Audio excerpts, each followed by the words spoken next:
years ago, the nuclear bomb altered our reality forever. For the first time in human history, we now were capable of our own destruction as a species. The bomb affects everything. It was the opening shot of the Cold War. All U.S. citizens are now going to have to be on high alert. This is a Conrad radio alert. The bomb produces some of the worst psychological tension ever in world history. An international arms race. Confrontations and close calls. Politics, culture, even sex. And there was a kind of thrilling excitement about it. Fire. Entire industries were created to build it. This incredible energy opens limitless horizons. New cameras, film stocks, and techniques devised to photograph it. Now, thanks to state-of-the-art restoration of original film masters, we can see the incredible power of this device in a new way. A technology that has changed human existence forever. The bomb has receded in the public's imagination, but it's still there. We still live in its shadow. Everybody's affected by it.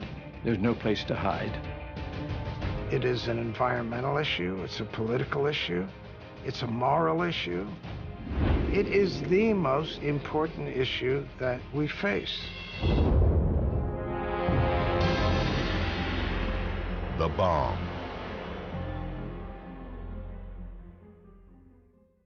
The Bomb was made possible in part by contributions to your PBS station from viewers like you. Thank you. It first appeared in the New Mexico desert, a place the Spanish called Jornada del Muerto, Journey of the Dead. Here, miles and miles from anywhere, the bomb came to life. The exact spot is inaccessible, hidden inside a 3,000 square mile weapons range. But for a few hours once every year, it's open to the public. Thank you. I'll be like Mike Tyson. They come from all over, like pilgrims to a shrine, to see and stand in the spot where the nuclear age began. Where the modern era started. It's probably what it is, turning point.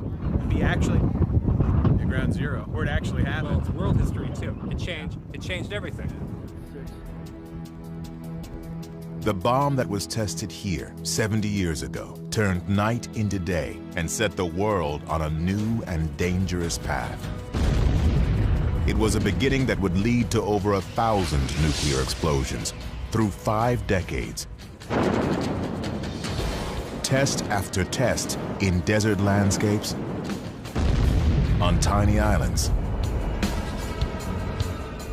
A Cold War that brought the world to the brink and produced an enormous stockpile of bombs, most of which could destroy in one instant a city and much more. 60,000 nuclear weapons between the United States and the Soviet Union. If something should go wrong, the consequences would be catastrophic, not simply for one nation or another, but for mankind. No less than the discovery of fire, the bomb marks a dividing line between all that came before and everything that follows. Nuclear war would entail the end of civilization. This was a millennial change in human affairs. Everyone was at risk.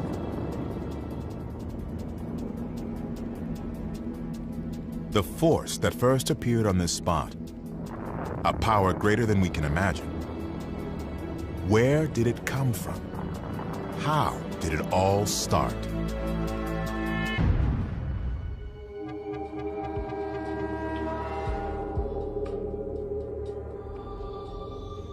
The understanding of how the world worked was being revolutionized. And in 1938, in Germany, and it's important to emphasize in Germany, the greatest revolution of all occurred. In Berlin, two German chemists, Otto Hahn and Fritz Strassmann, discover that bombarding uranium with neutrons creates a different substance, barium. They have no idea why. But a friend, physicist Lise Meitner, suddenly realizes they have split the nucleus of the uranium atom, what she calls fission. Meitner publishes her conclusion in the scientific journal Nature. The news begins spreading through the international physics community. The implications of that were obvious to physicists all over the world. Out of a little bit of material, it can produce an enormous amount of energy.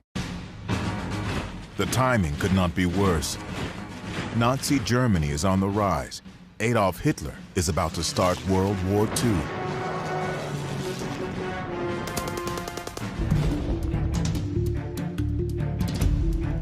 As physicists around the world digest Lise Meitner's news, they quickly realize this discovery, nuclear fission, could determine the outcome of the war.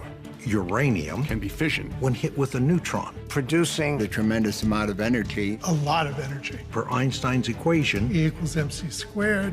Every physicist knew All over the world, an atomic bomb could be built. By the Nazis. after all, the discovery had been made in Germany.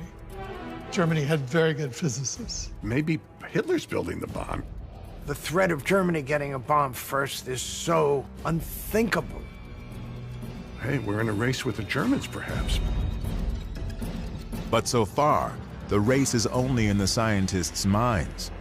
No one else understands the danger of a bomb that doesn't yet exist. Physicist Leo Szilard is convinced the only way to stop Hitler is to get the bomb first.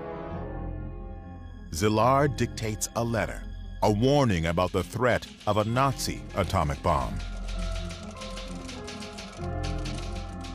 And he thought that the best strategy would be to get Albert Einstein, the most famous scientist in the world, to sign a letter to the president, Franklin Roosevelt, and get things moving. Szilard's letter and Einstein's fame do the trick. President Franklin Roosevelt authorizes a project to research uranium.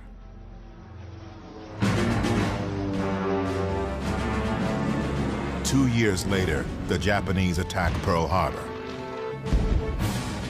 Hitler declares war on the U.S. America is fighting two wars against Germany in Europe, Japan in the Pacific.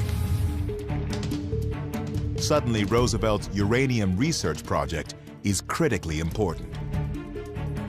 What began as scientific inquiry is about to become a crash program to build a bomb.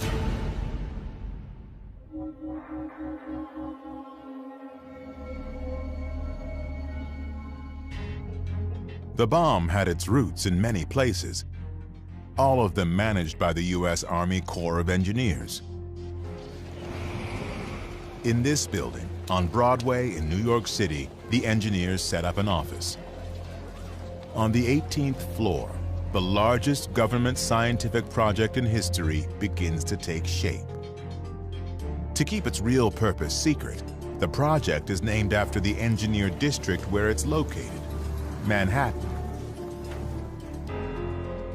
Ultimately, over 500,000 people will contribute to the Manhattan Project. They'll be led by this man, Leslie Richard Groves, Army engineer. Groves has been in charge of building the Pentagon and internment camps for Japanese Americans. Now he's itching for the next step in his career, an overseas combat assignment. Then Groves gets a surprise update from his boss. I have a project for you. And Groves realizes what it is. Oh, no, not that thing. No. He's ready to go overseas, and he's very disappointed. Developing an imaginary bomb based on invisible particles that will probably never work seems like a career dead end. But, hey, you do what you're told. You do what you're told, and you do it to the best of your ability. And he put his foot on the accelerator and never let up. But first, he negotiates a raise. He says, I'm going to have to be a general. I mean, these scientists aren't going to respect me if I'm just a colonel. Now he gets to work. Friday, day 1, purchase 1,200 tons of uranium ore. Saturday, negotiate special top priority rating for the project. Monday, meet with Presidential Science Advisor Vannevar Bush. Wednesday, go to Tennessee. Buy 56,000 acres of land for factories. Next, visit universities and meet scientists. Columbia, Harold Urey. University of Chicago, Arthur Compton. Berkeley, California, Ernest Lawrence. Back to Washington. Groves has put in motion what will become a vast industrial complex in less than 2 months. There's only one thing missing: the bomb itself. It'll be years before there's nuclear fuel ready. The uranium is produced one tiny particle at a time. But when that fuel is ready, Groves will need a design for a bomb that works. And for that, he needs scientists. He's been meeting plenty of them at Columbia, Chicago, Berkeley. No question they're smart, but they just rub him the wrong way. He's a military man, so we've got a clash of cultures here. Groves was a very smart man and knew a lot about a lot of things, but he didn't know much about physics. He also had a pretty thin skin about people looking down on him who had PhDs, which he didn't have. Eggheads. He thinks that these guys are up in the clouds. They're not very practical. Their politics are, for the most part, suspect. They talk too much. What about security here? This is going to be a big secret here. They're blabbing all over the place amongst themselves. They're going to have to be put in shape. Groves needs a scientist he can work with. Someone who can turn theories into a working bomb, and run a lab, and manage a team of the most brilliant and cantankerous minds ever assembled in one place. Against the advice of most of the senior physicists in America, he chose Robert Oppenheimer. Oppenheimer? Oppenheimer ran graduate seminars of 15 people. That was it. He couldn't run a hamburger stand. I mean, he had no administrative record. Groves' security people were totally against Oppenheimer. They were appalled. His wife's a communist, his brother's a communist, his sister-in-law's a communist. And yet, the no-nonsense general senses something in this brilliant dreamer that strikes a chord. Oppenheimer was very good at explaining things.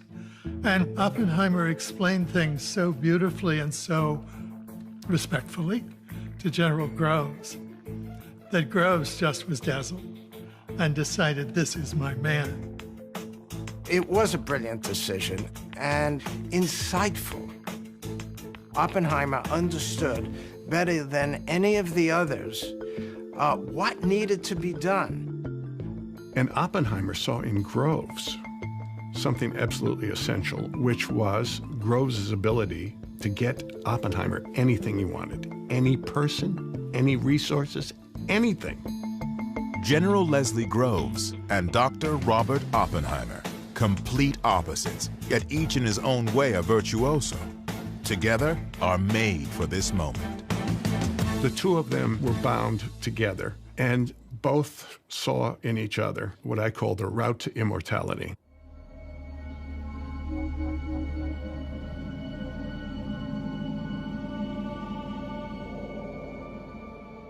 It's 1942. Groves has his lead scientist. Now he needs a special kind of uranium, U-235, the only substance that can make an atomic explosion. Natural uranium, U-238, won't work, and that's a problem.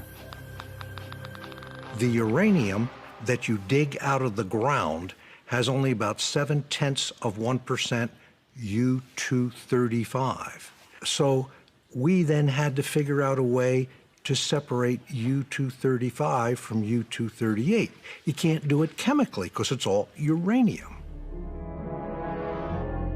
Groves builds a huge complex at Oak Ridge, Tennessee to produce U-235. But it's agonizingly slow. Getting U-235 is not difficult in tiny quantities, but since you have to get them one atom at a time, it is an enormous task to do that. Just one bomb will need pounds of the stuff. Getting it one atom at a time will take years. But chemist Glenn Seaborg finds another option: plutonium. It can be produced faster than uranium in a nuclear reactor. So Groves builds another complex, reactors at Hanford, Washington, to produce plutonium. But all this will take time. And both wars are going badly. In the Pacific, the Japanese captured the Philippines. They forced 60,000 weak and starving POWs to walk 60 miles with little food or water, the Bataan Death March. If you stopped, you were killed. If you just couldn't take another step forward, you died. And how did they kill you? Either bayoneted you to death, shot you, or decapitated you, depending on how they felt at that moment.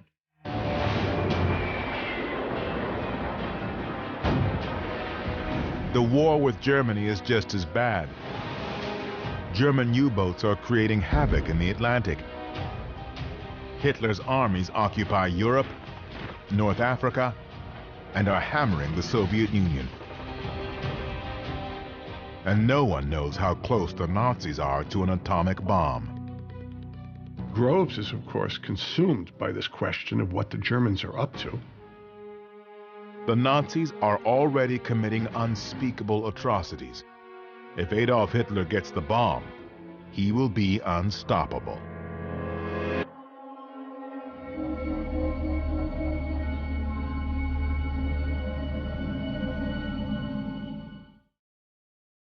The bomb came out of the minds of men.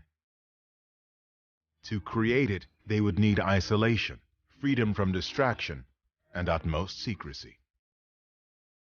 Here, deep in the Jemez Mountains, they could think their thoughts, work numbers, follow the equations. Los Alamos, New Mexico, where the scientists worked, was created by and for the bomb. Today, only a few traces of its beginnings remain. An old mess hall, an army barracks, Robert Oppenheimer's house, the main lodge of what was once a private boys' school.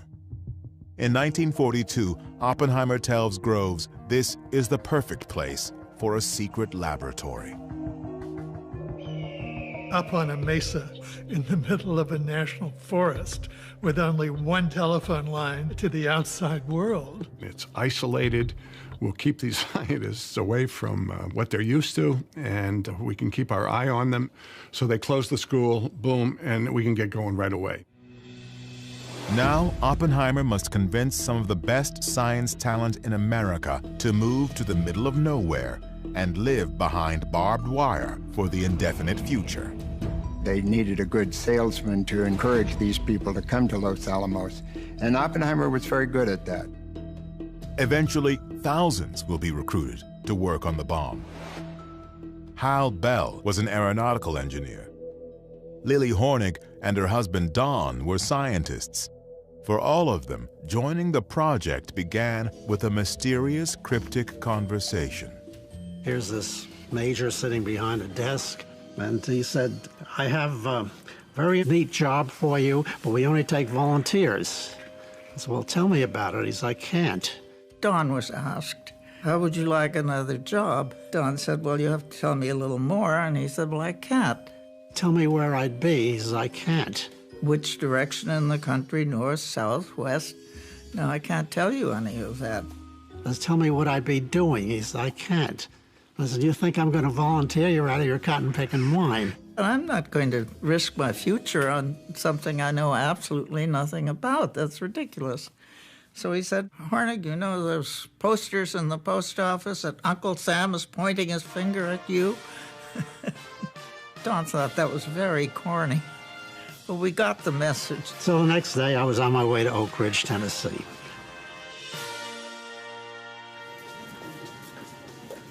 Yet even in the midst of a national emergency, some assets are ignored. The women at Los Alamos ran the schools, the libraries, they did a lot of the calculations, but this was a male environment.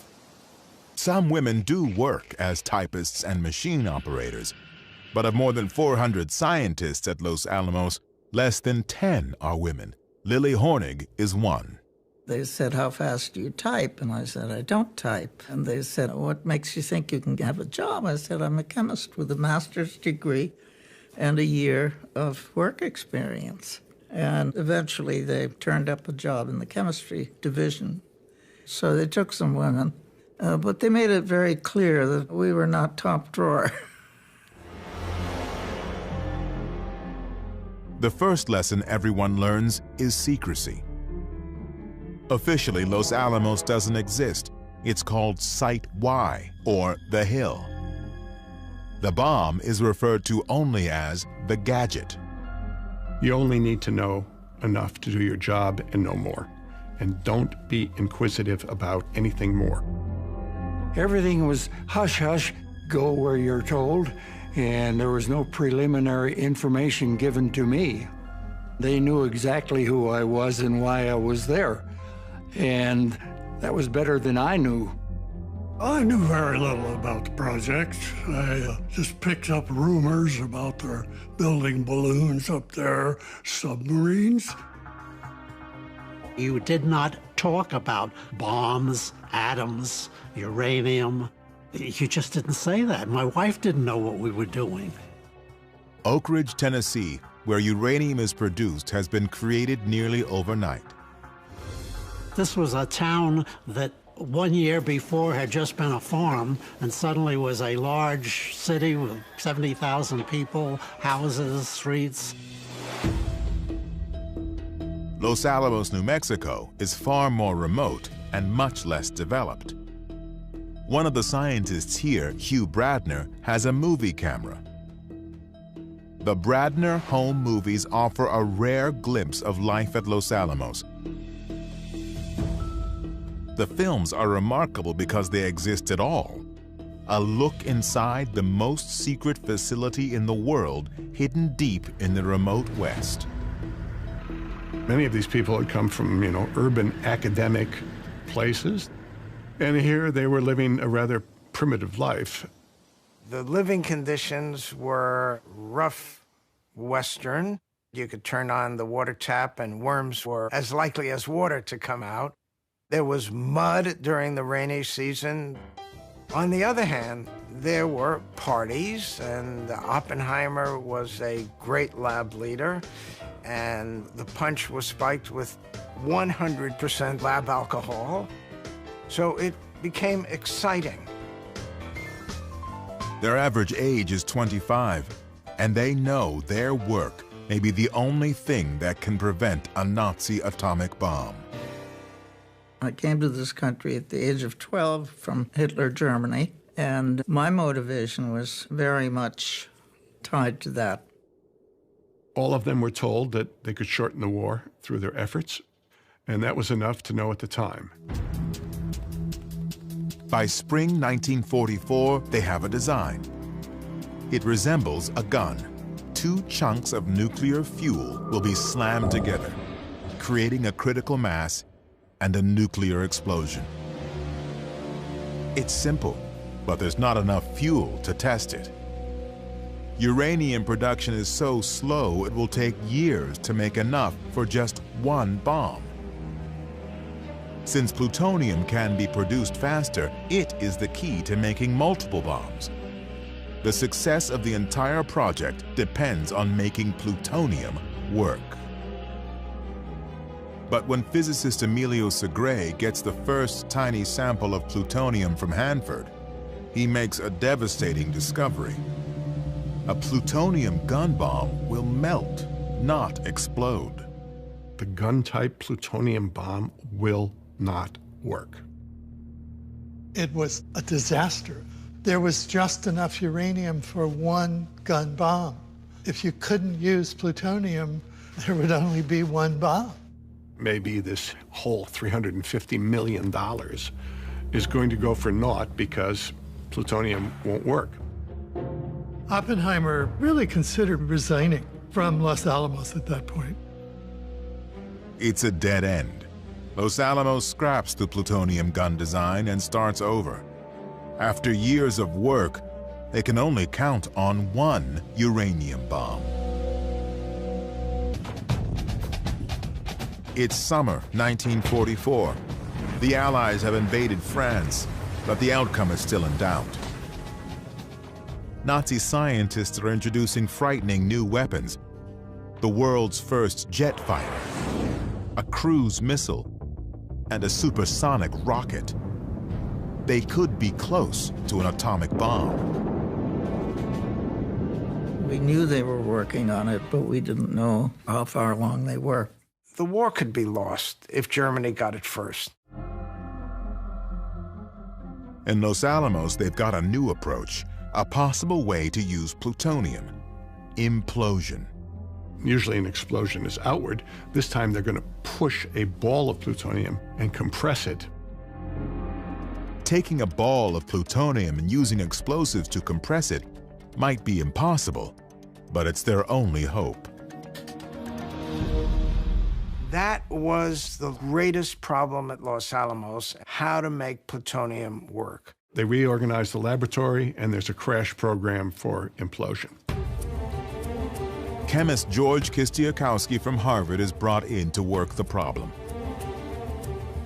Kistiakowsky will spend the rest of 1944 and beyond experimenting desperately, trying to make implosion work. As complex and daunting as implosion is, Kistiakowsky and his small team will not be nearly enough. They turn to the British, who send some of their scientists to Los Alamos. Groves wanted all of them vetted for possible security infractions. And the British said, no, they're okay. We'll take care of them. Among the new arrivals is a quiet and strange refugee from Germany. His name is Klaus Fuchs. He was a very good physicist. He made interesting suggestions, very cooperative, but a sort of an odd guy, and he made me uncomfortable. Although no one seems aware of it, besides being brilliant and odd, Klaus Fuchs is a dedicated communist.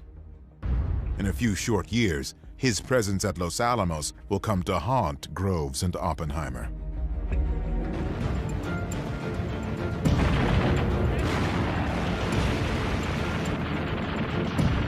By early 1945, the war in Europe is in its final months. Nazi Germany is being squeezed between Americans, British and French on the west, and Soviets on the east. In Los Alamos, the design for the uranium gun bomb is complete. All that's missing is the uranium. There should be enough for one bomb by summer. As for a plutonium bomb, they're still working on implosion.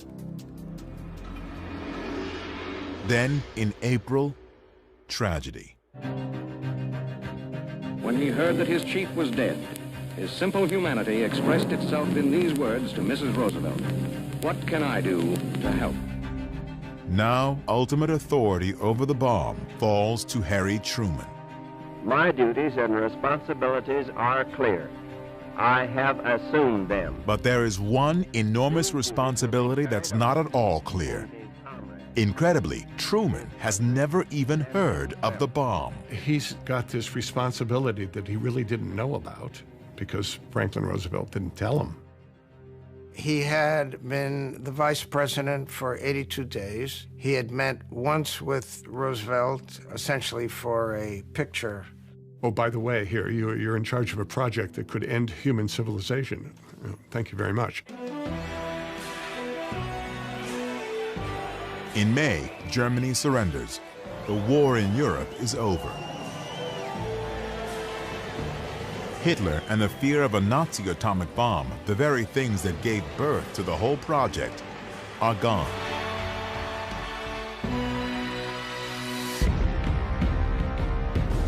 But in the Pacific, the war against Japan is still raging.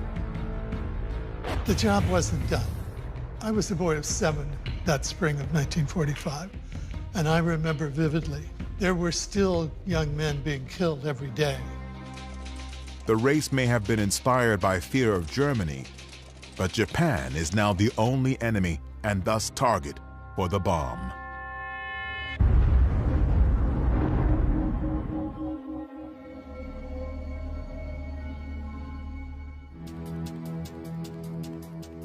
The very first bomb was called the Gadget. After 3 years and $2 billion, this is it. A 6-foot sphere filled with batteries, electronics, explosives, covered with cables to set it off and measure what happens. At its center, a grapefruit-sized ball of plutonium, the core. If this thing works, the world will never be the same. Everything comes down to a test in the New Mexico desert, code-named Trinity. It's July 1945. They've been preparing for months, putting in roads, shelters, and bunkers, miles of cable. It's the biggest science experiment in history. If it works, they'll set off the world's first atomic explosion.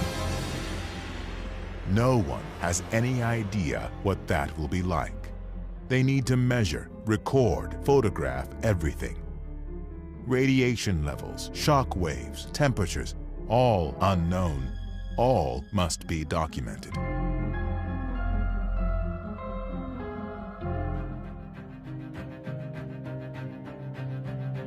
Thousands of miles away in Potsdam, Germany, President Harry Truman is negotiating with Stalin.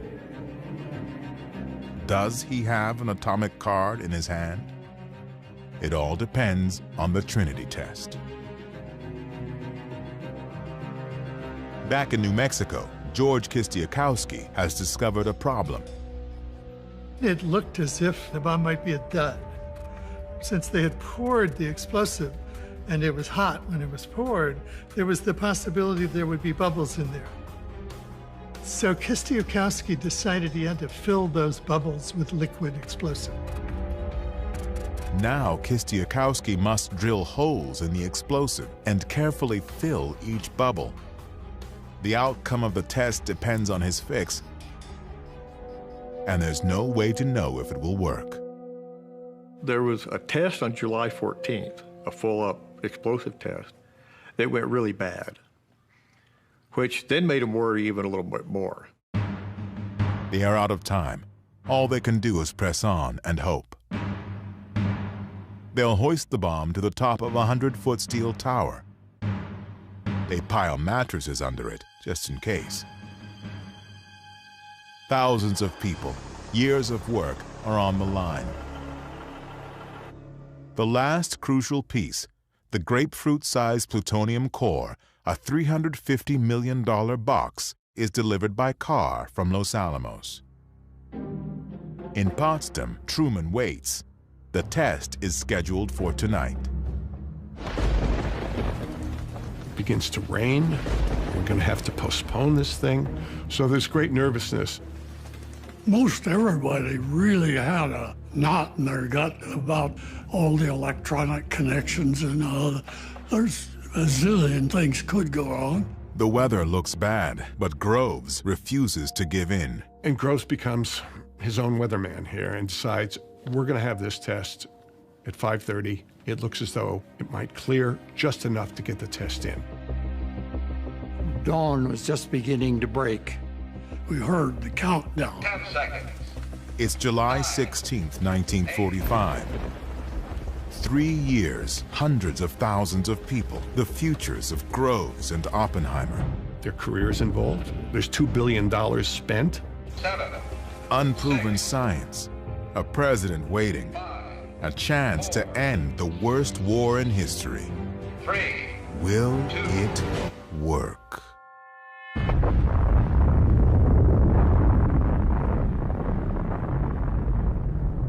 The world will never be the same. No one who was there will ever forget it. Couldn't believe that I would see it when I had my eyes closed. It was the most incredible sight I've ever seen in my life. So it was brilliant white yellow to start with, and developed reds and orange and purple and blue. I was just standing there with my mouth open. Engineer Jack Abbey has brought his camera. I snapped the shutter wide open. Jack Abbey's picture is the only properly exposed color still photo from that night. A new age has begun. The bomb is about to change everything. I have to admit I didn't feel much of anything except great joy that it was a success. It was really later that we all began to think more about it. The thing worked. And there was plutonium flowing from the Hanford reactors to Los Alamos. Groves now knows they can make implosion bombs as fast as plutonium is produced. In Potsdam, Truman gets the news. What to do about the Russians here? Should we tell them? What's going to happen after the war? Truman tells Stalin the U.S. has a powerful new weapon. Stalin barely reacts, because he already knows. Klaus Fuchs has been telling the Soviets all about the bomb. Stalin and the people closest to him were very well informed about the progress of Manhattan Project. And that's partly why at Potsdam, Stalin kind of just looks at them and doesn't say much. Back in the U.S., now that the atomic bomb is a reality, some scientists are having misgivings about using it. Leo Szilard, who warned of a Nazi bomb, drafts a petition to the president urging him to consider the moral consequences. Offhand, I'd have to say the scientists were probably about evenly split for and against. Scientists also worry that using nuclear weapons now will put the U.S. in danger after the war by encouraging Stalin to pursue the bomb. They thought if they are used, they are likely to precipitate a nuclear arms race with the Soviets. Some scientists urge a demonstration of the bomb to give the Japanese a chance to surrender. But to the Japanese, surrender does not seem to be an option. They send kamikazes, suicide pilots, against U.S. ships. In battle after battle, their soldiers kill themselves rather than be captured. The U.S. is now firebombing their cities. 100,000 Japanese die in one night in Tokyo alone. Their war is hopeless, yet they still refuse to surrender. The next step seems unavoidable. Invade Japan itself. Thousands of Americans and perhaps millions of Japanese will likely die. For Harry Truman, the bomb seems by far the lesser evil. I may be faced with an actual land invasion of Japan. So if there's anything that can shorten the war before that and prevent it, I'm for it. On July 26th, the Japanese are given an ultimatum: surrender unconditionally or face destruction. The Japanese were not interested in unconditional surrender. They wanted their emperor to remain in power. They wanted to oversee their own war crimes trials. They did not want U.S. occupation of the home islands. the Japanese reject the ultimatum. Now, all the pieces fall into alignment. Japanese leaders who cannot bring themselves to stop. A massive science project that has spent $2 billion racing to create the bomb. A president facing a horrific battle who suddenly sees an alternative.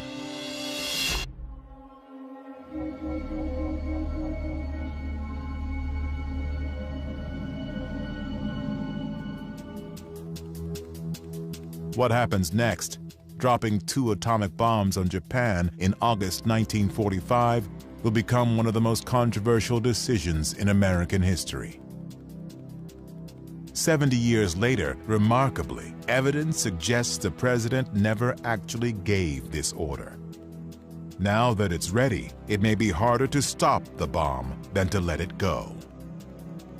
There is a question about whether or not Truman ever really authorized the use of the bomb, and it's my argument that he never did, that there was so much momentum built up that Truman, new to the job, decides not to interfere with ongoing plans. On Tinian Island in the Pacific, the uranium gun bomb, nicknamed Little Boy, is ready. It's never been tested, but it's so simple that they are sure it will work. The bomb is loaded into the B-29 Enola Gay. A few hours before dawn on August 6th, the plane takes off. It flies 1,500 miles through the night. At 8:15 a.m. over Hiroshima, it drops the bomb. Now the bomb controls its own destiny.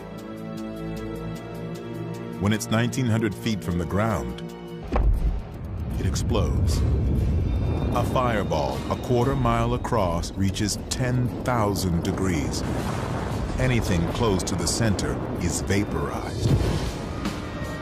Then a shock wave explodes buildings, knocking down anything in its path. Almost everything within 1 mile is totally destroyed. Only a few concrete structures remain.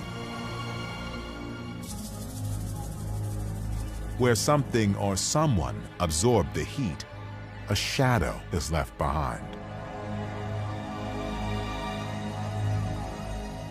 At least 80,000 people die.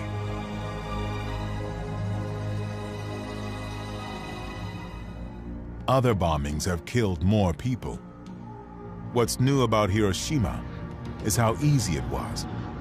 1 plane, 1 bomb.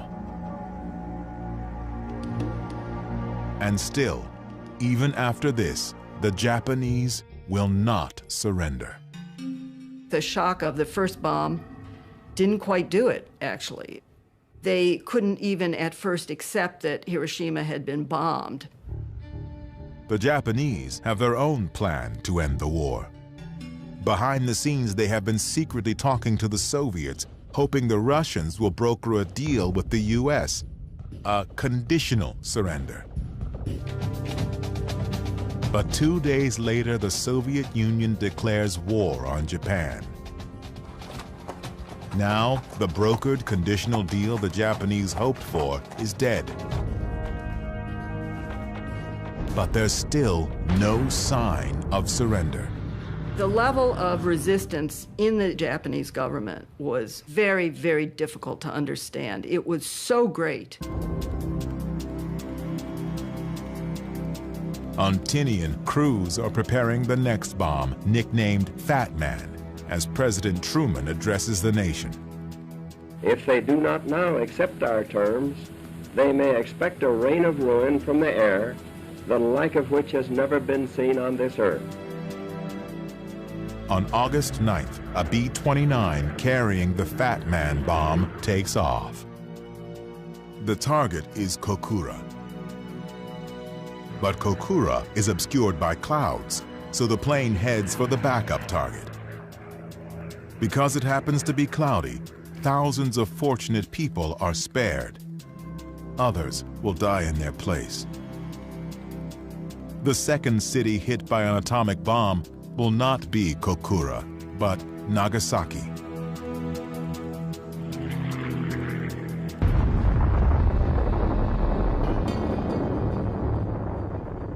Nearby in POW Camp 17, Lester Tenney sees the explosion. We saw this tremendous cloud rise, and it was the most unusual thing. It seemed to have a pedestal, and we had no idea what it was.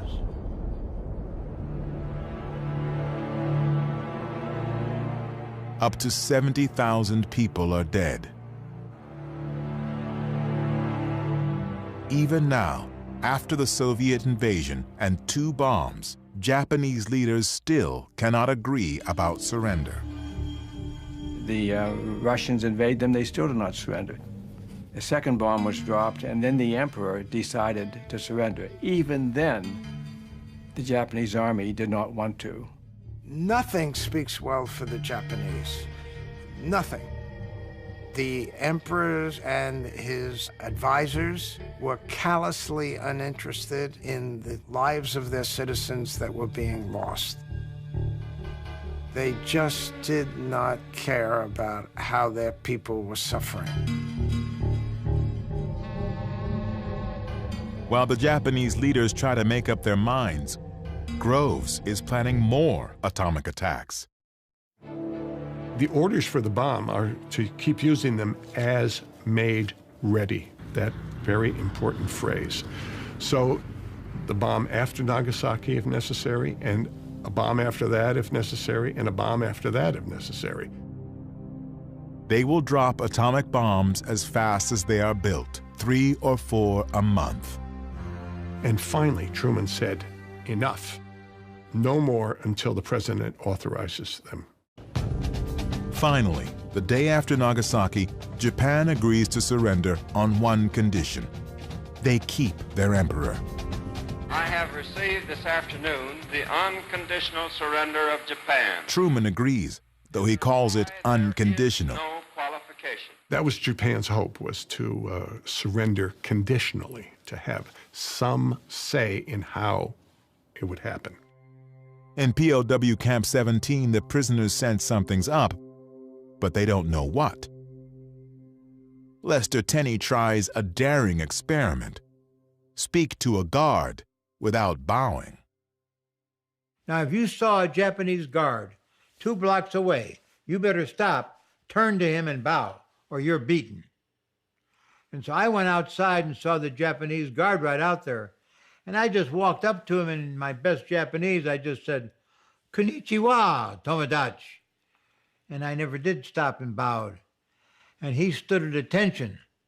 And within a matter of 5 or 6 seconds, he bowed to me. He bowed to me. The war is over. The war is over, period. Just exactly like that. On September 2nd, 1945, Japan signs the surrender documents. World War II is over. The war was finally over. We were so relieved. It's official. It's all over. It's total victory.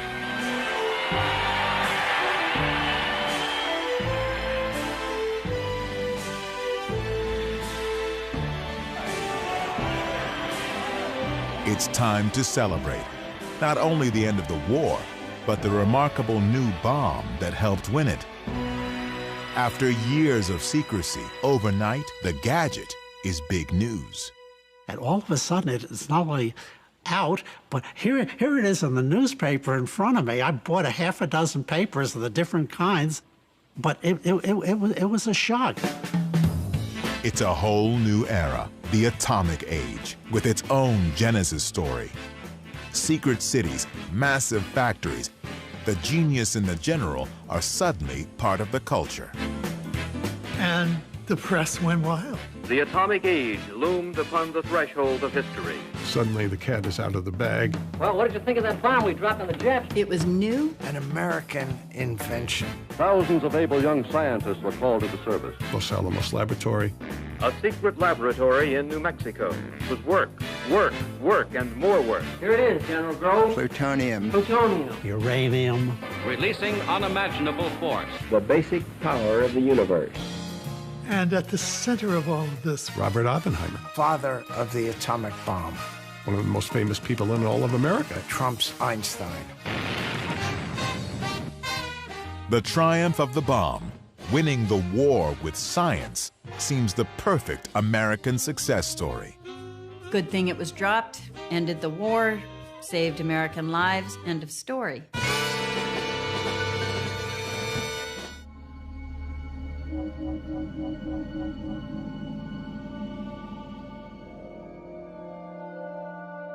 The bomb seems to have brought an answer for how to end the war, but it has also raised questions. The question right away became, when are the Soviets going to get a weapon? When are they going to get the bomb? Scientists who warned about Hitler having the bomb now worry about the US and Soviets getting into a competition to build more and bigger bombs, a nuclear arms race. Little do they know, it's already too late. The race started the minute Stalin saw pictures of Hiroshima. Suddenly, this project that's on paper comes to reality, and the destructive possibilities of this bomb were made clear. The Soviets felt very vulnerable, and that spurs Stalin into action. It's after the Hiroshima and Nagasaki bombing that Stalin creates the crash program to catch up and create the Soviet nuclear weapon. The Soviets have an invaluable head start, thanks to espionage. Not one, but two scientists at Los Alamos are spies. Klaus Fuchs, who was German, and another spy who was an American, a graduate student at Harvard named Ted Hall. Having two independent sources inside Los Alamos is an incredible espionage coup. Well, imagine when Apple was designing the iPhone, and if Apple's competitors had two people in the room with Steve Jobs, listening to Steve Jobs work through the various difficulties and snags. They don't have to make the mistakes that Steve Jobs is making. That's what made Fuchs and Hall so valuable and so extraordinary in the history of espionage and in the history of science. No one in the US has any idea how close the Soviets are to getting the bomb.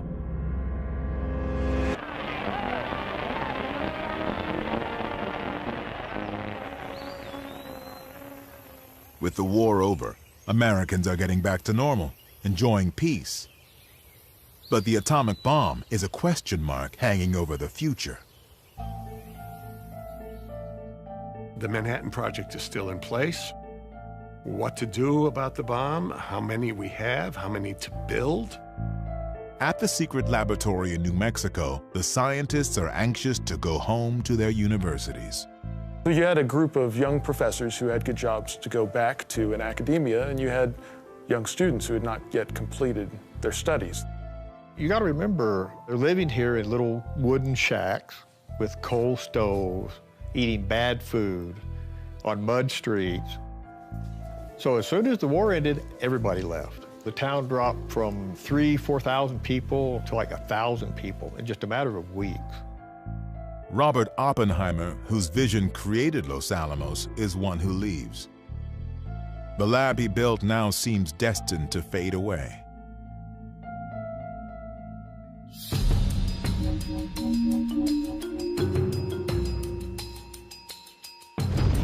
In the summer of 1945, Trinity, Hiroshima, and Nagasaki opened the door to the new age. But it won't be until a year later, in the summer of 1946, that major turning points will determine the future of the bomb. We are here to make a choice between the quick and the dead. It begins in June at the United Nations, when the U.S. offers the world a plan to get rid of the bomb. 1, manufacture of atomic bombs shall stop. 2, existing bombs shall be disposed of pursuant to the terms of the treaty. America will give up its atomic bombs if other countries pledge not to build them and agree to inspections. It's an idea that will become known as trust but verify. The Soviets refuse to pledge anything unless America gives up the bomb first. The battle to save mankind from destroying itself is still deadlocked. It is later than we think. Debate will continue for months.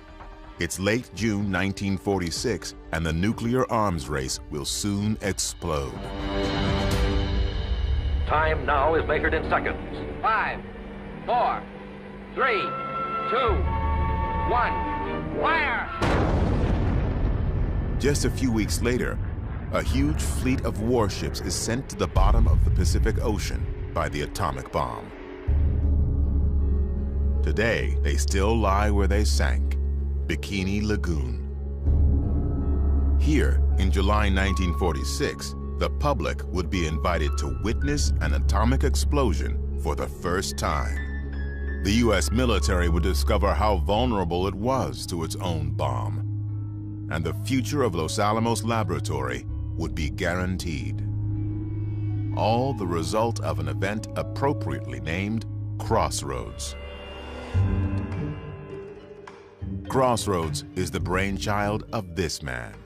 Louis Strauss, or Strauss as he liked to be called. A curious figure of a man who had been a shoe salesman and had made himself very rich. And then he was an admiral in the Navy, but he never sailed a ship.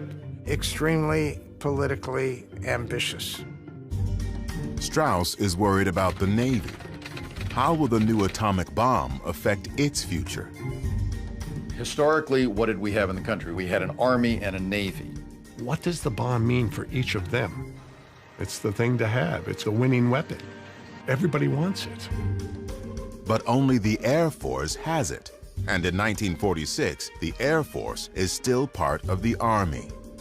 People have been arguing that the Navy's obsolete. Now, Air Forces will control how wars are fought and won. The traditional line in the Navy during the Cold War was, remember, the Soviet Union is our adversary, the Army is our enemy. Louis Strauss thinks he has the perfect answer to the Navy's problem. A bomb test to prove Navy ships can survive atomic weapons. Operation Crossroads. Sort of a contest between the Navy and the Air Force, in which Air Force bombers will try and sink Navy ships. The first casualty in the contest is Leslie Groves.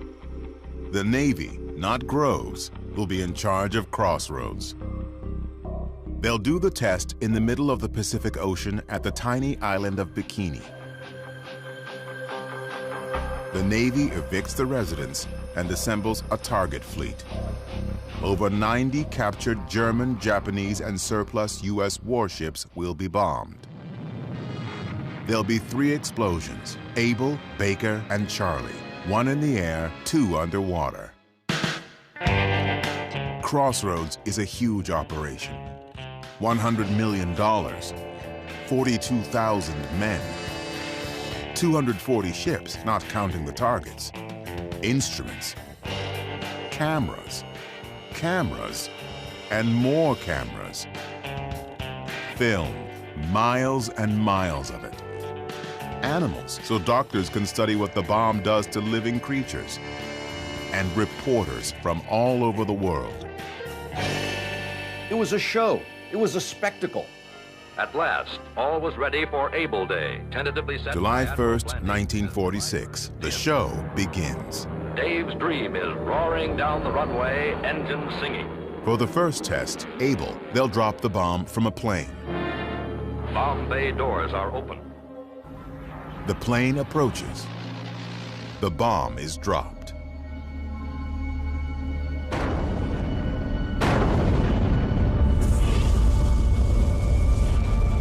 Unfolded are a myriad of majestic, startling, and awesome effects, a panoply that only the cameras can record in faithful detail. The bomb, the same Fat Man model dropped on Nagasaki, has a force of 20,000 tons of TNT. B-17 drones flown by remote control are sent into the mushroom cloud to take measurements.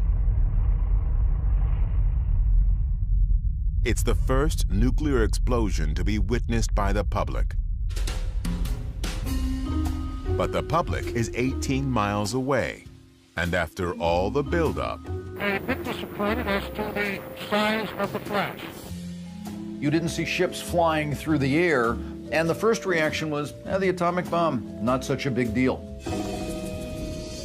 3 weeks later, a second test, Baker. This time, the bomb will be underwater. The scientists think it's a terrible idea. They warn that exploding an atomic bomb underwater will create a witch's brew of radioactivity, releasing enough plutonium to poison the entire armed forces of the U.S. They knew what was going to happen when you set off an underwater explosion. It was going to make a lot of contamination. But I guess they lost out to Admiral Blandy. Navy Admiral William Blandy is the man in charge of Crossroads. And from the start, he's got a PR problem. I am not an atomic playboy, as one of my critics labeled me, exploding these bombs to satisfy my personal whim. Many considered it a boondoggle. The bomb will not start a chain reaction in the water, converting it all to gas and letting all the ships on all the oceans drop down to the bottom. There was a tremendous amount of pressure, I think, on the Navy to try and convince the public that this was worthwhile. Bikini Atoll and Baker Day, the underwater explosion of the 5th atomic bomb. The bomb and instruments are set into action. Aboard the Los Alamos firing ship, nerves are stretched to the breaking point. 5 radio control circuits will set off the blast in this prelude to push-button warfare. 3, 2, 1, fire.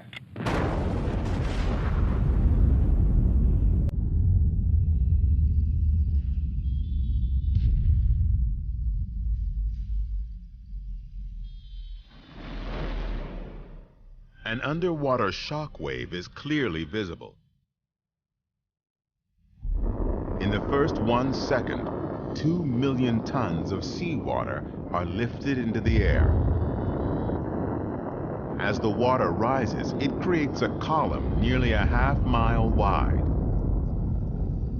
Now it starts to fall back. The water falling out of the sky creates a base surge, like the mist at the bottom of a waterfall. The surge, nearly 1,000 feet tall, completely envelops the target ships. No one has ever seen anything like it. The sheer power and magnitude of the atomic bomb. But so far, despite 2 of these bombs, the results look pretty good for the Navy. 75 ships survived, less than 20 sunk. The Navy felt that they came out of it with flying colors, and Blandy said, yes, the Navy can withstand the atomic bomb. The Navy plans to put sailors on these ships and sail them triumphantly back to the U.S. But there's a problem. At first, there seemed to be little damage, but succeeding days told a different story. The 1,000-foot-high wave of water that drenched the ships was highly radioactive.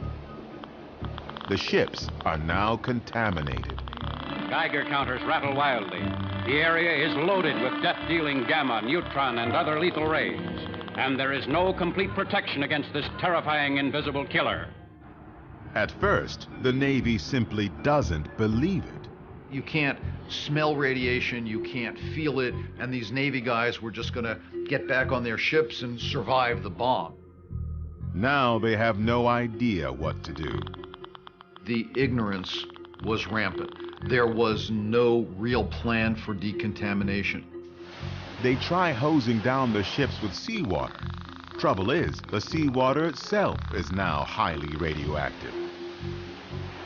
And when the sailors go back to their own ships to change clothes, they contaminate those ships too. The man in charge of radiation safety, Army Dr. Stafford Warren, tries to cancel the operation. Stafford Warren doesn't want the sailors back on the ships, but it's pretty hard to go up against the entire U.S. Navy. In desperation, Stafford Warren gets a fish from the lagoon and places it against a piece of film.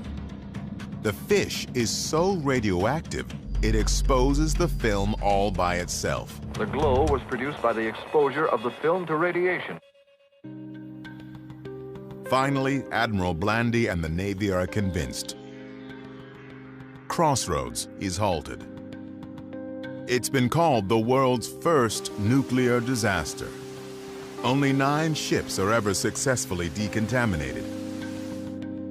Most of the rest are towed away and deliberately sunk.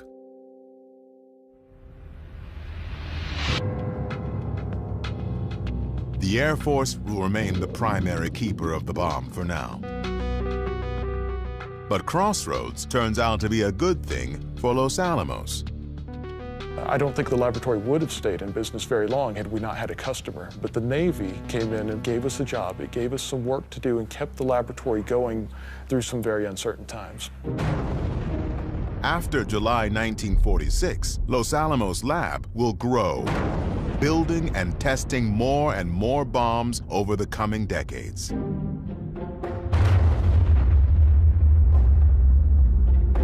Crossroads also becomes part of popular culture. Even today, the Baker shot remains the most enduring single image of the power of the bomb.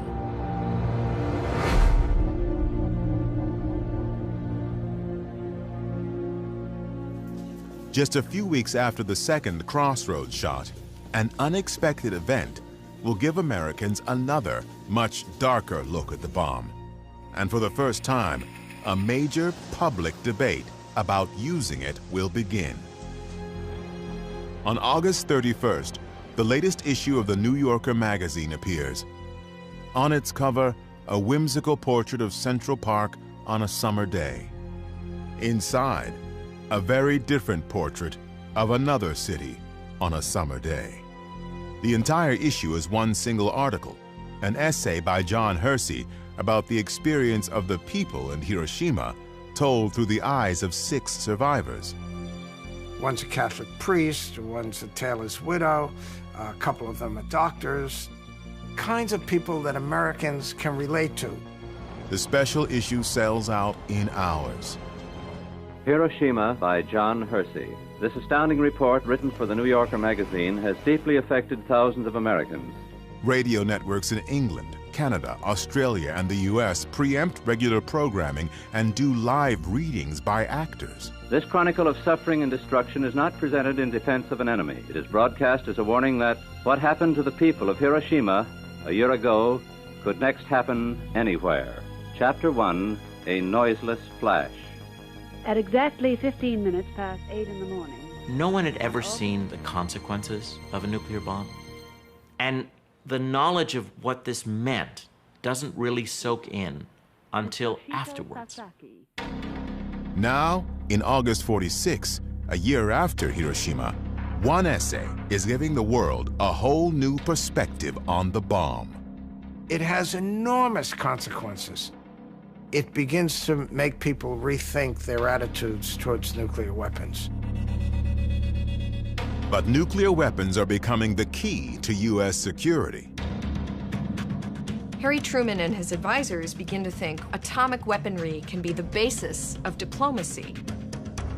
Former Secretary of War Henry Stimson worries that Americans are turning against nuclear weapons.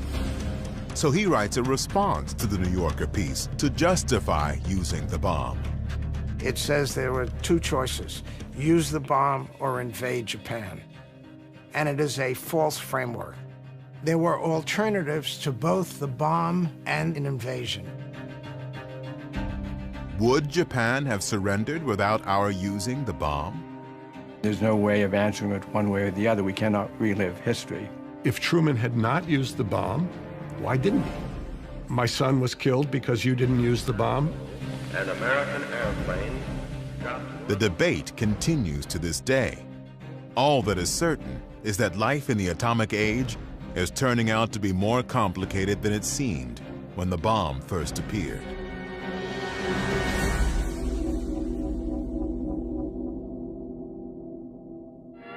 Yes, The atom is on its way to brighten our towns and to help manufacture our most dependable and indispensable household servant. The public flocked to atomic exhibits in search of understanding. The bomb had a certain kind of mystique, both terrifying and awe-inspiring. And that was the whole other side of the atomic age. X-rays and medicine and atomic power and all these things that are going to contribute to the good life. The atom has come to town. Atomic power was given by the mighty hand of God.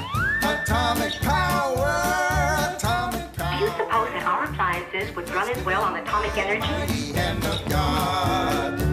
Today's bonanza is a metal more precious than gold or silver. There's uranium in them dar hills. It will protect your health, improve your food, bring you less costly living products, and a greater measure of leisure and security. Hiroshima and Nagasaki paid a big price for their sins. When scourged from the face of earth, their battle could not win. The peaceful atom, no longer just a laboratory dream, is here today, working wonders. Will not know the hour. Atomic You know that someday this machine of yours is going to be operating on atomic power? Well, they can run it on kerosene if they want to, just as long as I'm still at the switch. With the ever-increasing use of nuclear energy, more towns may eventually become atomic cities. by the mighty hand of God. One part of the early atomic age is still going strong today. Where do we get the word bikini? The designer of the bikini bathing suit designed it 4 days after the test on the Bikini Island because of its explosive, dangerous potential. It was given by the mighty hand of God. While the country is adjusting to life in the atomic age, scientists in the original atomic city are looking to update the device that started it all. Every bomb America has is still the original implosion design first tested at Trinity and dropped on Nagasaki. Fat Man. Few realize how crude it actually is. Fat Man was a science fair project. I mean, this was not a production weapon. It was a handmade, craftsman fit all the pieces together. It takes about a week to build one. 2 years after Crossroads, Los Alamos has a new design to try. They'll explode 3 shots on the Pacific island of Eniwetok, a test code-named Sandstone. Sandstone had 3 tests, X-ray, yoke, and zebra, and each one tested a new concept in weapons. This time, the public and press are not invited. 5, 4, 3, 2, 1.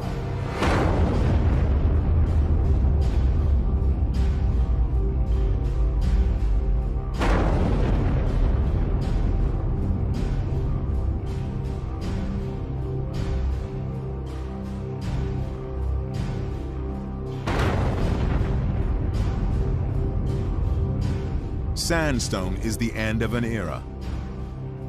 In January 1947, the bomb is put under civilian control, administered by the Atomic Energy Commission, AEC. They replace the handmade Fat Man with a new model, the first mass-produced nuclear weapon.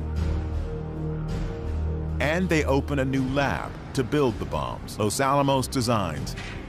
It's the beginning of America's nuclear weapons complex, a massive juggernaut that will drive bomb making and testing for decades, through multiple administrations to the end of the Cold War.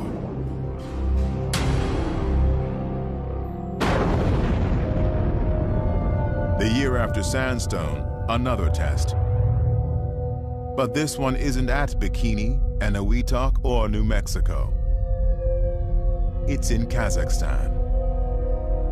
To the immense surprise of everyone, the Soviet Union tested its first atomic bomb, and the balance of power was suddenly and dramatically shifted. Testing the atomic bomb in the Soviet Union was very important because this is about balancing. If you have this possibility, you're feeling yourself much safer. Psychologically, we are now on the same level with the United States. Now, the United States cannot dictate to us. If the power of the atom was God's gift to America, well, now he had given it to our enemy too. It was a very, very scary moment for the United States. How to respond now to the Soviet Union having a bomb. We need a quantum leap beyond the Soviets. We have to stay way ahead of them. Some believe the answer is hydrogen fusion, the same energy that powers the sun. A hydrogen or thermonuclear bomb could be far bigger than an atomic bomb. There would be no theoretical limit to the size of the bomb you could make. The leading advocate for the hydrogen bomb is physicist Edward Teller. Teller is kind of egotistical, and rightly so. He's a really smart guy. But he was kind of hard to get along with. An idea man. He'd have 10 ideas a day. One idea every month might be good, but he had 10 ideas a day. He was always taken with the idea of going the next step beyond an atom bomb to a thermonuclear weapon. And I give him a tremendous amount of credit for sticking with this and campaigning for this. But no one knows how to build a hydrogen bomb. It might even be impossible. We knew how to make atomic bombs. We could fill warehouses with them. But we didn't know how to make hydrogen bombs. Why would you stop producing a sure thing to work on something you didn't know how to do? Moreover, some scientists believe this is a chance to save the world by choosing to stop. This could be a turning point in human history. We can pursue the hydrogen bomb, but we don't have to. We can send a positive message to the international community. We can put pressure on the Soviets not to continue building nuclear weapons. Basically, we can set a good example. 2 months after the Soviet atomic bomb, a committee led by Robert Oppenheimer unanimously recommends against a crash program for a hydrogen bomb. Lewis Strauss and Edward Teller are outraged. But the decision is up to President Harry Truman. The debate over the hydrogen bomb involved the United States restraining itself without any ability to restrain the Soviets. The Soviets had proven that they could build a bomb. Well, that's a huge risk to take if you're President of the United States. The Soviets seem determined to expand. They already control Eastern Europe. In 1948, they cut off West Berlin, hoping to take that over as well. To Harry Truman, the answer seems obvious. Containment. Contain the Soviet Union. Don't allow it to expand. Don't allow it to grow or to gain any more influence. And if we do, it's just going to creep and creep and creep until they'll be in our kitchens. We need to speed up our work with other countries in strengthening our common defenses. We are united in detesting communist slavery. At the end of January 1950, Truman announces the U.S. will build a hydrogen bomb. Truman decides to respond with an even bigger and more destructive weapon. And this is the start of the arms race. This is the start of the escalation that will last for decades. Just days after Truman approves the H-bomb, physicist Klaus Fuchs, who worked at Los Alamos, is arrested for spying. It suggested that this was sort of a leaky system, and we had to plug the leaks. It was a shock, and this was one of the first major events that set in motion the era of McCarthyism and the Red Scare.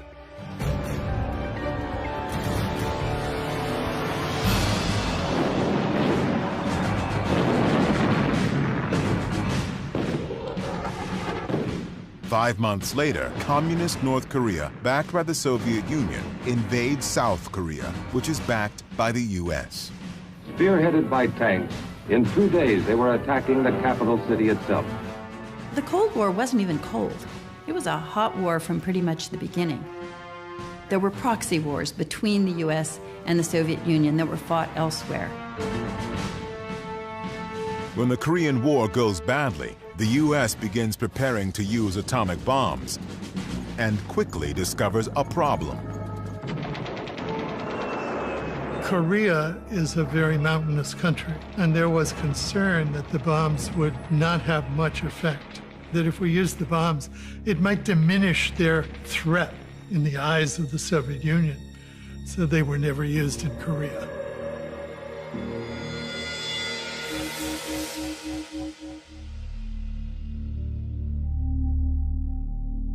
As the Korean War drags on, the Soviets are doing atomic tests with bombers.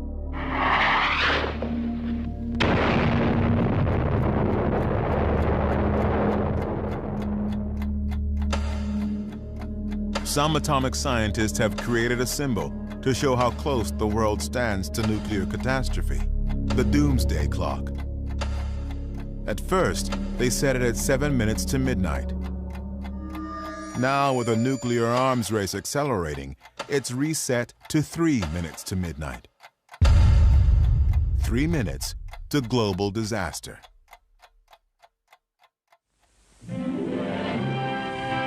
With the threat of Soviet bombers carrying nukes, Americans have to adjust to a new reality. We could be hit at home. In the Cold War, the front line was the front lawn. You have to take care of yourself.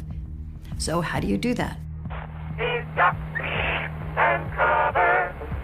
Duck and cover. You could duck under a desk, you could take shelter in your basement, and survive this. Our Congress leaves the responsibility for the personal initiative of each of us. The government does tests to see what would happen to typical Americans. We begin with the question of shelter, for shelter might save our lives if we were far enough away from ground zero. They put a family of mannequins dressed in JCPenney clothing inside a suburban ranch home. And they furnished it, they put food in there, canned goods, and they blew them up. 5, 4, 3, 2, 1.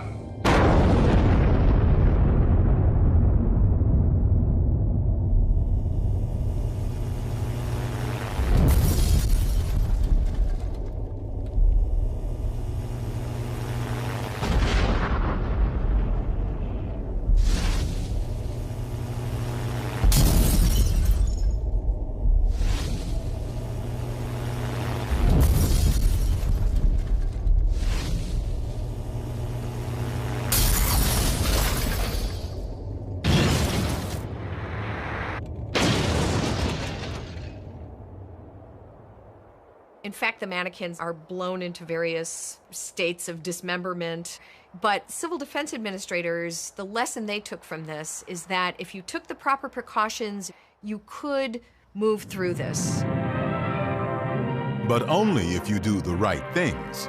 A house that's neglected is the house that may be doomed in the atomic age.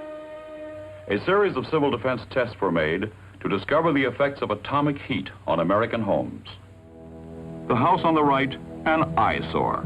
Old, unpainted wood. And look at the paper, leaves, and trash in the yard. All the earmarks of untidy housekeeping. The house in the middle, in good condition, with a clean, unlittered yard. Let's see what happens under atomic heat.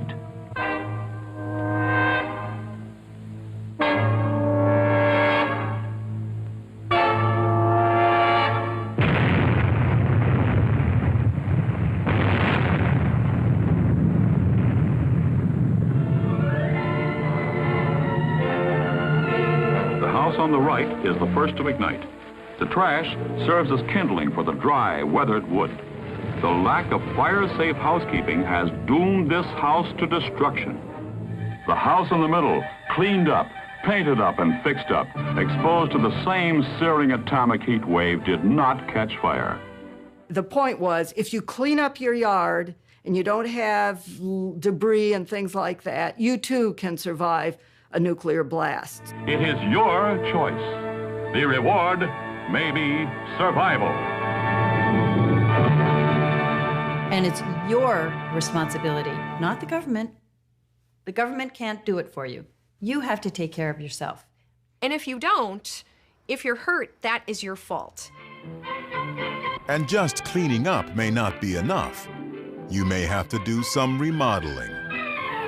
Well, folks, I'm glad you could come down to see my fallout shelter. Just finished painting it last night. This room can be put to other uses as well. Yes, Walt. You could use this as an extra bedroom for company. It really was the beginning of a kind of militarization where everyone is expected to be prepared. Thick, heavy walls and ceiling protect against radiation. The thicker, the better. It's this preparedness culture. Well, this finishes my fallout shelter. So what is civil defense about? Really, it's a domestic theater for purposes of diplomacy. Civil defense supported that idea that nuclear weapons should be the basis of American foreign policy, and in that sense, it was useful. We'll learn how to save lives so well it won't be worth your while to drop any bombs on us. If our adversary thinks that the society can survive, it means that our threat to use nuclear weapons is more credible.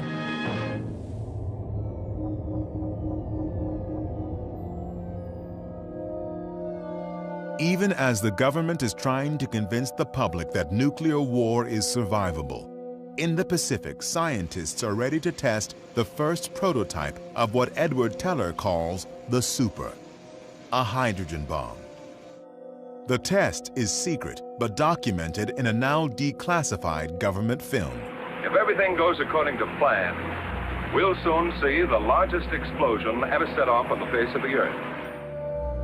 The device is more science project than weapon, not so much a bomb as a building. The liquid hydrogen fuel must be chilled to 400 degrees below zero, so part of the bomb is a refrigeration plant. The whole thing weighs over 70 tons, all to see if the thermonuclear concept will work. This is the first full-scale test of a hydrogen device. If the reaction goes, we're in the thermonuclear era. It is now 30 seconds to zero time. Put on goggles or turn away. Do not remove goggles or face first until 10 seconds after the first light.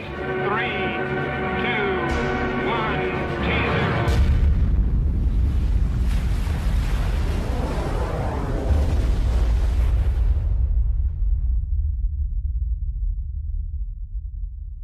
It explodes with a force of 10 million tons of TNT, 600 times more powerful than the bomb that destroyed Hiroshima.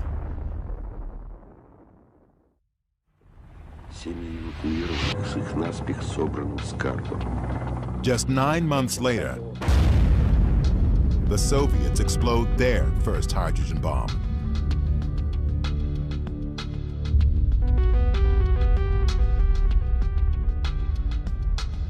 It's less powerful than America's H-bomb, but it's small enough to be carried by a plane.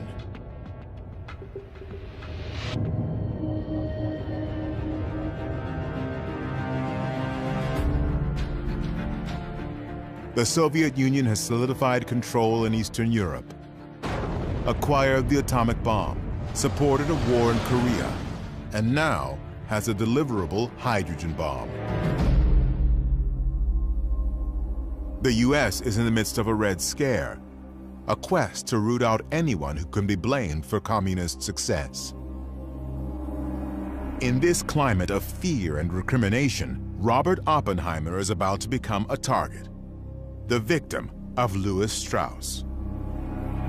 He is a horrible, horrible person. Really one of the evil men in this story.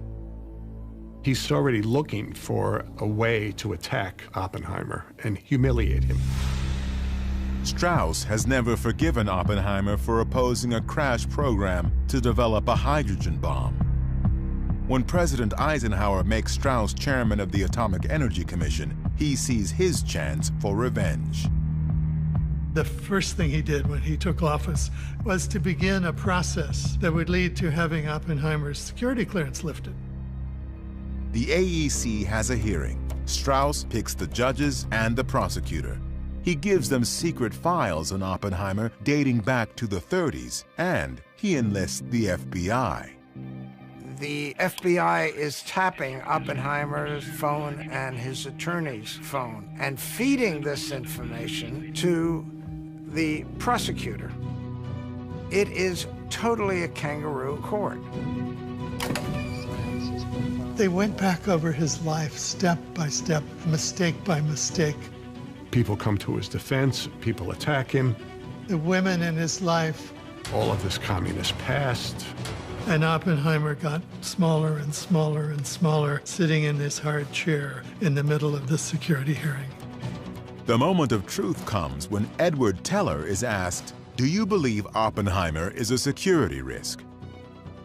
And Teller very cleverly never said, "Yes, I do."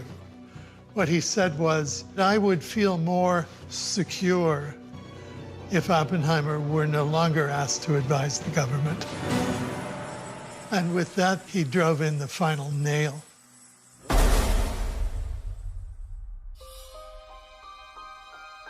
The father of the atomic bomb is stripped of his clearance, kicked out of government forever.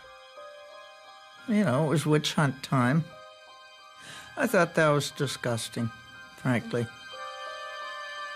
It achieved exactly what his enemies wanted to achieve. It destroyed him. It killed him spiritually.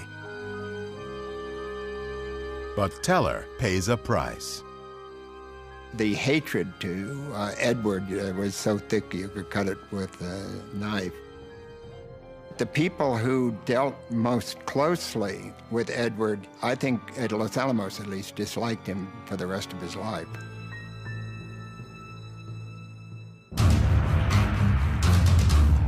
Even as the AEC is going after Oppenheimer, in the Pacific, another test. America's first practical H-bomb. If it works, a deliverable thermonuclear weapon.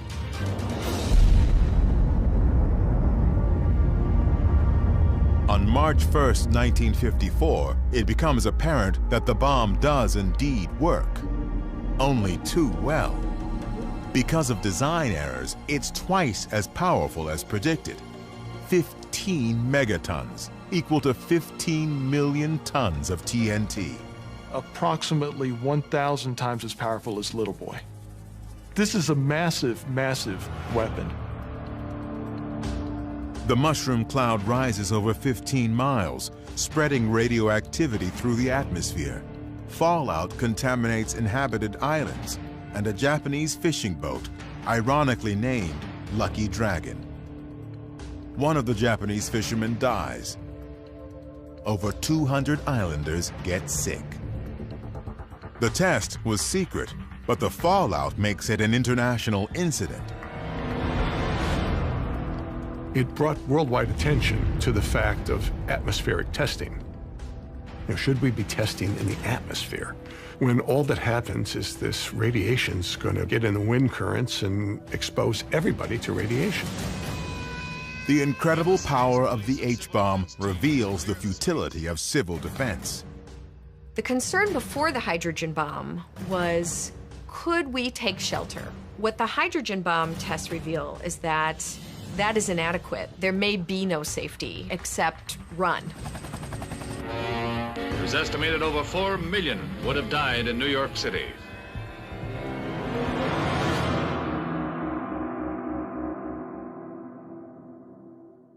If surviving a Soviet H-bomb is impossible, the only option is to deter them from attacking in the first place.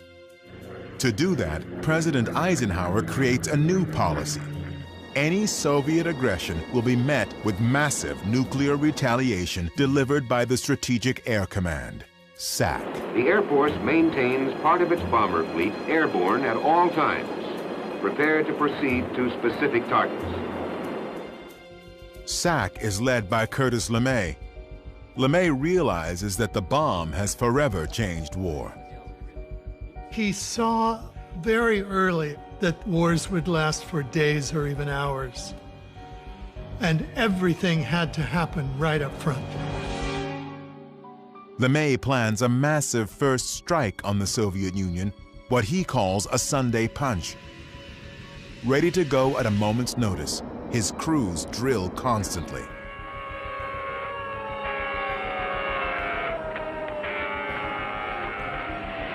B-47s and B-52s taking off from bases throughout the free world. All of a sudden, you've got 90 airplanes that are reporting this airport, nuclear weapons on board. You take off, you don't know whether it's really a mission or not. Everything is so classified. You won't get those code instructions until you're airborne. And you know that at 8 or 10 other bases, the same damn thing is happening. That these flow of airplanes are in the air, they will be coming towards the Soviet Union, and unless the Soviet Union backs down sharply, it's not going to be around. When this red phone is picked up, direct lines to SAC bases on 4 continents are seized. Massive retaliation means U.S. defense is increasingly dominated by the Air Force. The Air Force controlled 47% of the national defense budget, at which point the Navy and the Army began thinking, wow, we better get some atomic bombs too. As the military services compete, America's nuclear stockpile grows and diversifies. Los Alamos was happy to make it, and the military was happy to pay for it. And so every time they asked for something, the lab responded, sure, no problem. Nuclear weapons were viewed as just regular weapons, only bigger. How many different kinds can we fabricate? Big bombs, big warheads, little warheads. A nuclear cannon for ground troops.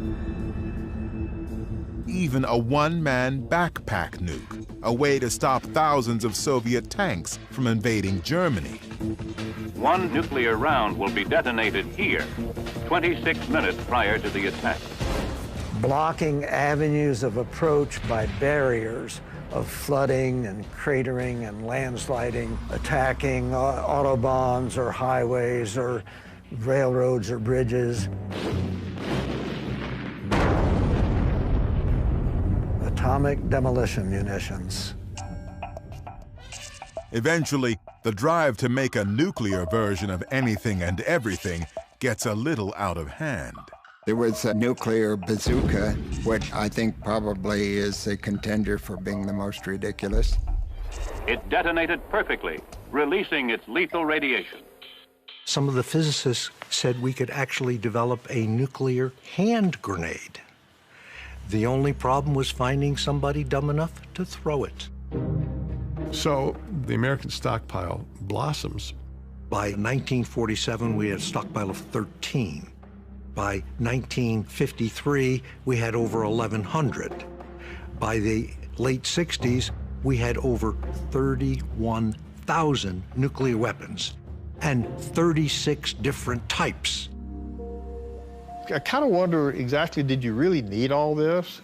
But I think a lot of it was the military thought they did. And a lot, I think, is just political. You know, we have more than you, you know. The ultimate example of we have more than you comes in October 1961, when the Soviets detonate the largest bomb in human history. Tsar Bomba. 50 megatons. 50 million tons of TNT. When the pilot landed, so the plane was highly warped, skin buckled, and the pilot never flew again. He said he had done his job for the motherland, and he retired after the drop.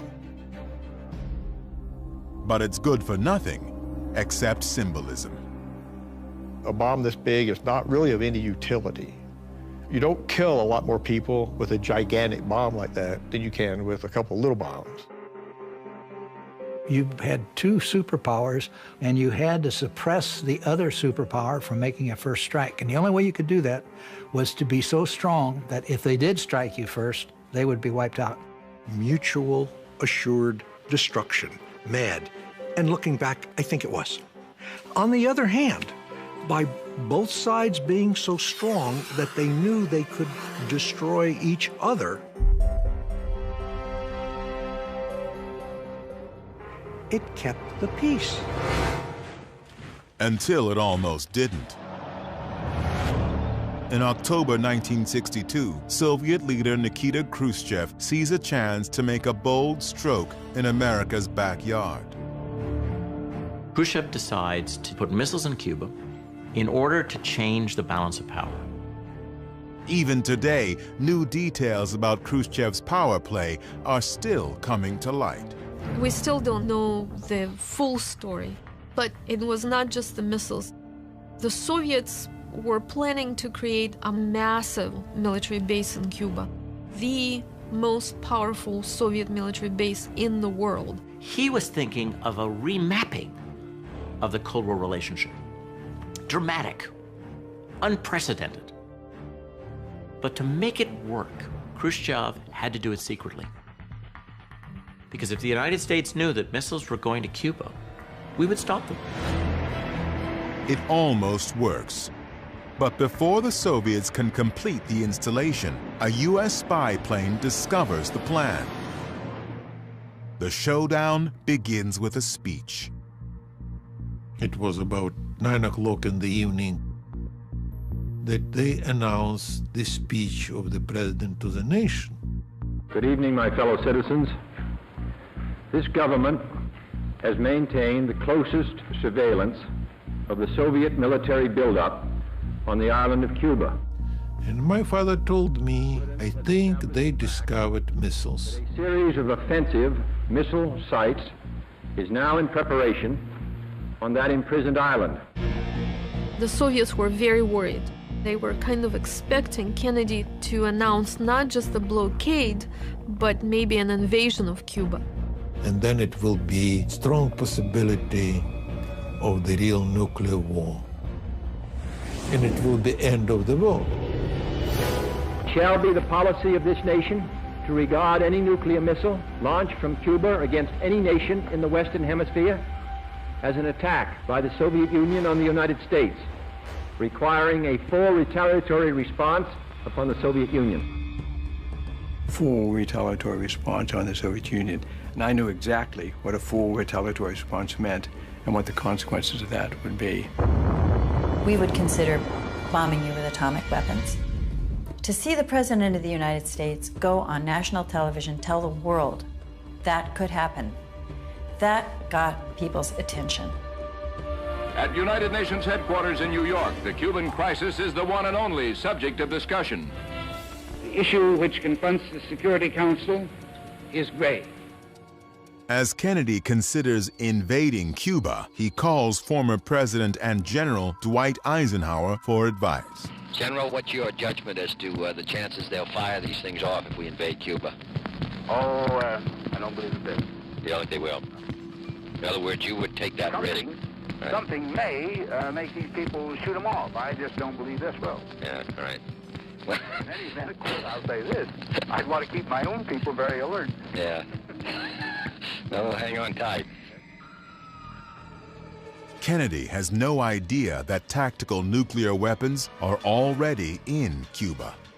They were thinking, well, if the Americans land in Cuba, then we wouldn't have to use at least tactical nuclear weapons to repel them, and maybe even mid-range weapons. Missile officers in Cuba had authorization from the Soviet Union to launch those missiles rather than allow them to be destroyed.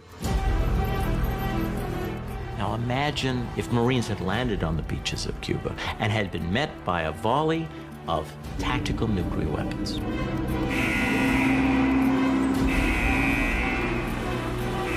Very scary days. I truly thought we were going to war. Really, every time I went into that office during the day, I thought it was going to be my last day on Earth.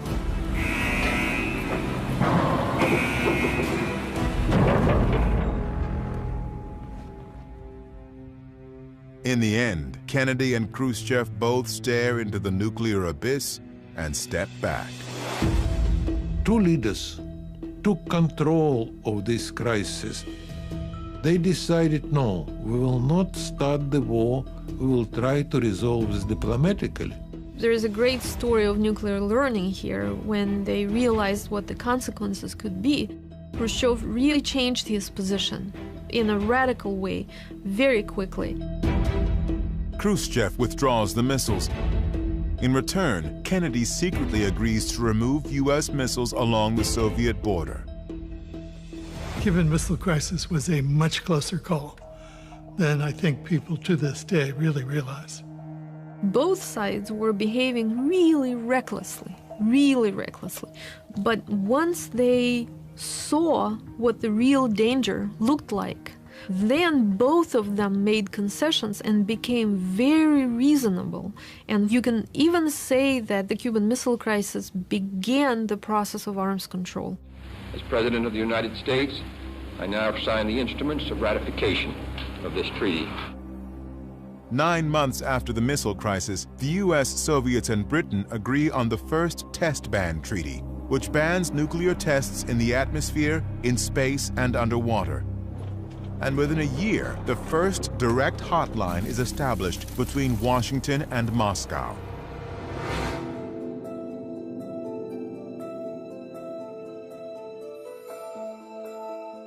Even before the missile crisis, opposition to the bomb had been building, often spearheaded by women.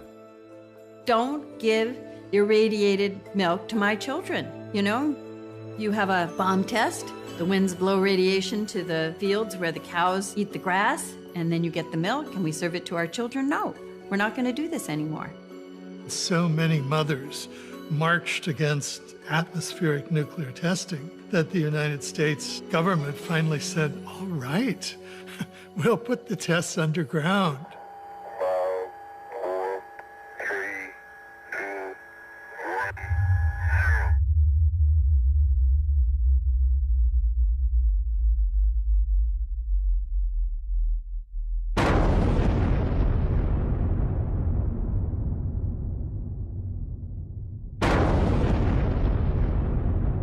Underground tests also explore the potential to use the bomb for landscaping on a gigantic scale, possibly excavating road cuts, harbors, canals.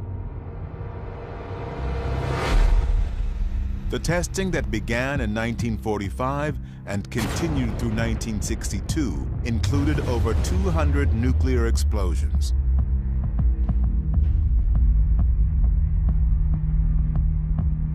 Once it moved underground, there were 800 more, before all U.S. testing stopped in 1992. But moving testing underground was only the first step. Books and films began to explore what nuclear war and its aftermath would mean. Grim dramas like On the Beach, Failsafe, the dark satire of Dr. Strangelove, No Nukes, a groundbreaking concert, film, and rally.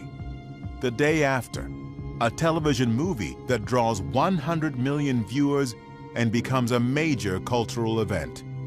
And War Games, which cautions that in nuclear war, the only winning move is not to play. Slowly but surely, the public is leading the leaders. What began in 1963 with the first test ban treaty leads to other agreements, attempts to slow down the buildup of nuclear weapons. By 1986, Ronald Reagan is president, George Shultz is Secretary of State. In October, Reagan meets Soviet leader Mikhail Gorbachev in Reykjavik, Iceland, and something remarkable happens. President Reagan's on one end of the table, and I'm sitting next to him. Gorbachev's on the other end of the table, and Shevardnadze's sitting next to him.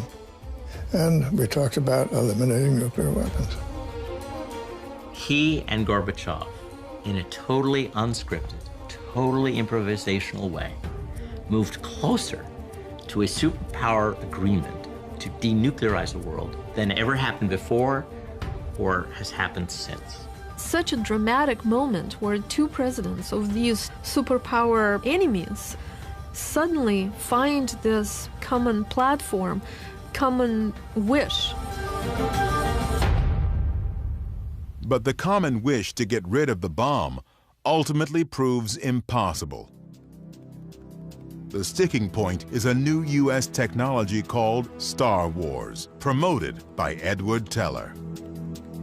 It was a technology the Soviets did not have, and it was a technology that they felt could be used to make it impossible for the Soviets to have a nuclear deterrent. And Gorbachev was not able to accept that. The Cold War is thawing. 3 years after Reykjavik, the Berlin Wall comes down. In 1991, Mikhail Gorbachev dissolves the Soviet Union, all without the bomb being used. We got out of it with the skin of our teeth. We had a couple of close calls along the way. And I think, we were lucky. These two countries were able to end the most dangerous, the most protracted confrontation in history. At the height of the nuclear arms race, the U.S. and Soviet Union together had over 60,000 nuclear weapons. It's absolutely insane. And when we get enough distance from this, people will look back on it as a moment of humanity's most extraordinary insanity. It was an overkill by 5,000% on both sides. It was stupid, it was wasteful, it would have been the ultimate catastrophe, and yet it worked. The bomb is what keeps this whole cycle a Cold War, not a hot war. Without the bomb, at some point, we would have been fighting each other. The legacy of the bomb was that it really changed the nature of global politics. It was just a whole new ballgame. The bomb brings the understanding to the politicians that now you cannot win the war. Because if you will start the war, you will lose more than you will gain. Today, besides the U.S. and Russia, 6 other nations also have the bomb, plus South Africa, which had it and got rid of it, and Israel, which will not confirm or deny having it. We don't have control over them or what they might do with it. The scariest one is India and Pakistan.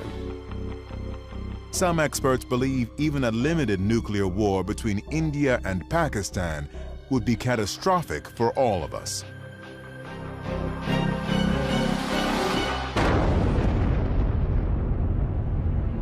There would be so much smoke and smog from the cities burning that there would be a sort of nuclear winter around the whole world, dropping average temperatures just enough to cause crop failures worldwide. And about 2 billion human beings would starve to death.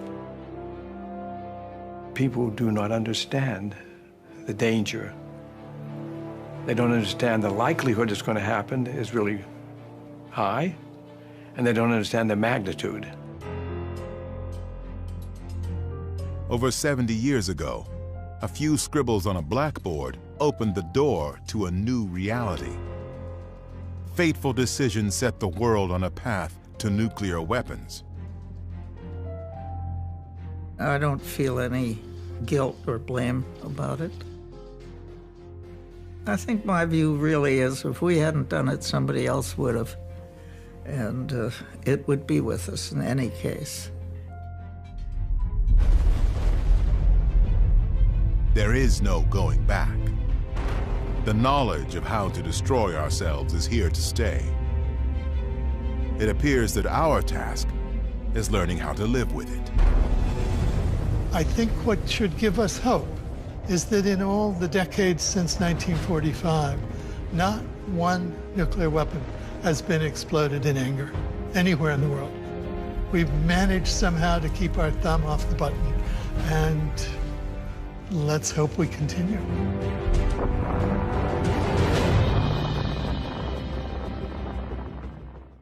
The Bomb was made possible in part by contributions to your PBS station from viewers like you. Thank you.